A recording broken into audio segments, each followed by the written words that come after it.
A short replay of the SCCA Players Toyota Atlantic Championship, exciting race of the weekend of 1996. When it comes to rich history and tradition in racing, the circuit of Trois Rivières certainly typifies all of that and more. Names like Villeneuve, years ago Gilles, more recently Jacques, resound through every corner.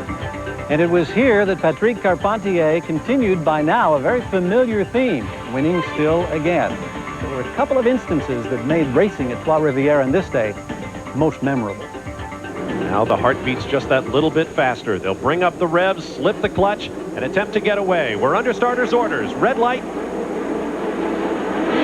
And the green. Great start for the front row, but Lee Bentham is not moving.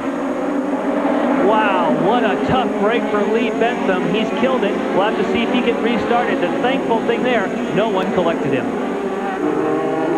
There's Lee Bentham's crew chief, watching for both Bentham and Tagliani. Fickling there has a lot of driving experience in himself, so he'll be able to coach them somewhat on the radio also.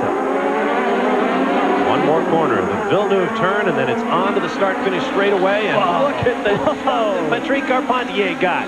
Man, oh, you know why? Because, oh no, a big crash. Case Montgomery got in the back of Schroeder. Oh, that was a scary moment there. That way scary when you have open-wheeled cars and the danger of going wheel to wheel and touching, launching cars in the air. That was Case Montgomery wobbling to a stop. No sign of Jeret Schroeder's machine. There you see Montgomery. There you see the nose off of the car. Tremendous impact. Watch the left side of your screen. Montgomery tries to go to the inside, but he mistimes it and slams into the back of Schroeder. Schroeder, an innocent victim in this particular crash, but you can see heavy damage, particularly on the Montgomery Microsoft machine, but also for Schroeder. He's not going to be able to continue. I think that's Montgomery there, but Schroeder's limping around with no rear wing. Down in the pit lane, Chris McClure has more. What do you got, Chris? Jeret Schroeder, who's pretty disappointed, I'm sure. From your seat, what happened? Well, from my seat, I just felt a big thud in the rear and kind of turned me around a bit, and then I saw a tire semi-close to my head. I knew it was Case. You know, I knew he was trailing me pretty tight there, and it was over. My day's over. Fingers and toes crossed. In the Cameron McGee Motorsports Lynx Racing pit says Patrick Carpentier, who has done them proud this weekend, comes through the corner. Peggy Haas looking on with a big smile as the checkered flag awaits. And Patrick Carpentier from Joliet, Quebec, picks up his 4th victory of the year and expands his lead toward a possible first ever Toyota Atlantic Championship. And there's Lee Bentham. He does pick up the podium spot.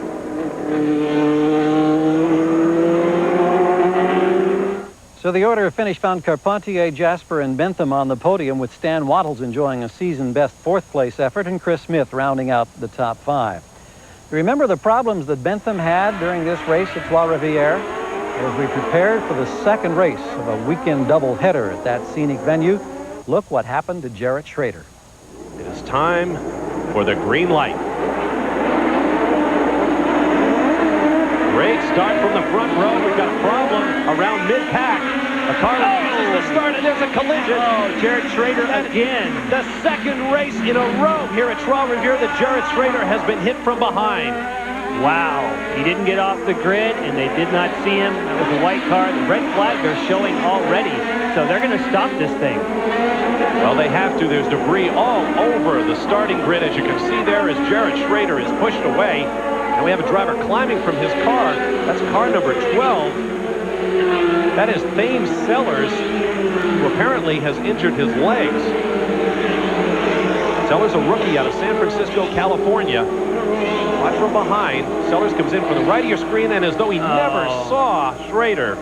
Man, that's one thing you have to look for at the start of a race, because it does happen. Cars sometimes just don't pull away, and he wasn't looking far enough up the road. His vision, okay, that's why.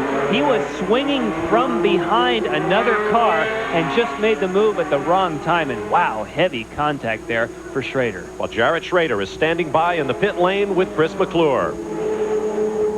He's gotten back to the pits. Jeret Schroeder a little shaken, I think, but you're all right. Yeah, just a slight headache, but, you know, I'll make it through. Recap the incident for us, would you please? Start of the race, I went to take off and heard a thunk in the rear of the car. Never got moving. It just sat there revving, and put my hand up to let people know that I was sitting there, and as soon as I got my hand up, I looked in my rearview mirror, saw a car coming really close. Happened to be Thane Sellers, who did hit me, and hopefully he's all right, and I'll make the next race. The victory is all but assured, and the name Patrick Carpentier will go into the history books alongside the patron saint of French-Canadian motorsports, Gilles Villeneuve, who went from Toyota Atlantic Racing to the World Championship in Formula One and became a legend with Ferrari. And now he has a partner in the books. Patrick Carpentier takes his 4th straight victory and an overwhelming lead in the championship standings. For Carpentier, still another victory. But one big story of the weekend was the second-place finishes turned in by Paul Jasper in each event. It helped propel him to Rookie of the Year honors. And at season's end, he talked with Chris McClure. He has come a long way since the gray days of winter, and now Paul Jasper is Rookie of the Year in the Atlantics. Congratulations. That's a heck of an accomplishment. Thanks, yeah. What does it mean to you? It means more than you know. I mean, we didn't even imagine we'd be this far. We started out the year just trying to develop this car, and me just getting in with this team was an unbelievable, I guess, feat for myself, because you know who was here before, and he was a pretty awesome driver, so I had some big shoes to fill, and getting here and winning Rookie of the Year is, I think, everything I could have hoped for. What are the immediate plans? Well, right now, we're going to try and go out and run for the championship next year. I mean, each track we've been to, except for Elkhart, we've never even seen before. So we've got a lot of good notes. We've got a car that we've basically been developing for next year.